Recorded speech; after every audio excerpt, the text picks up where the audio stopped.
লাঠিসোঁটা নিয়ে বিএনপির দুই গ্রুপের ধাওয়া পাল্টা ধাওয়া, ইট পাটকেল নিক্ষেপ, দেশীয় অস্ত্র নিয়ে জড়ায় সংঘর্ষে।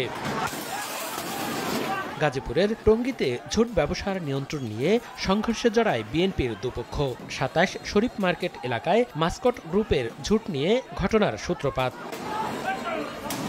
গাজীপুর সিটি কর্পোরেশনের ৫১ নম্বর ওয়ার্ডের এই কারখানার ঝুট নিয়ে বিএনপি ও অঙ্গ সহযোগী সংগঠনের নেতাদের মধ্যে বিরোধ চলছিল। কয়েকদিন আগে থেকেই ২৭ এলাকায় কাই অ্যালুমিনিয়ামের অবশিষ্ট অংশ নিয়ে সাজেদুল ইসলাম, শেখ সুমন, ইখতিয়ার খান এবং আলাউদ্দিনের লোকজনের মধ্যে উত্তেজনা চলছিল।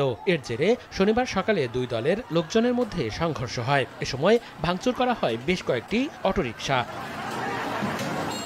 আতঙ্কিত হয়ে পড়েন পথচারীরা। সংঘর্ষের মধ্যেই কারখানা থেকে ঝুট ভর্তি ট্রাক নিয়ে চলে যায় এক পক্ষ। এদিকে আধিপত্য বিস্তার নিয়ে পাবনায় বিএনপির দুপক্ষের সংঘর্ষ হয়েছে।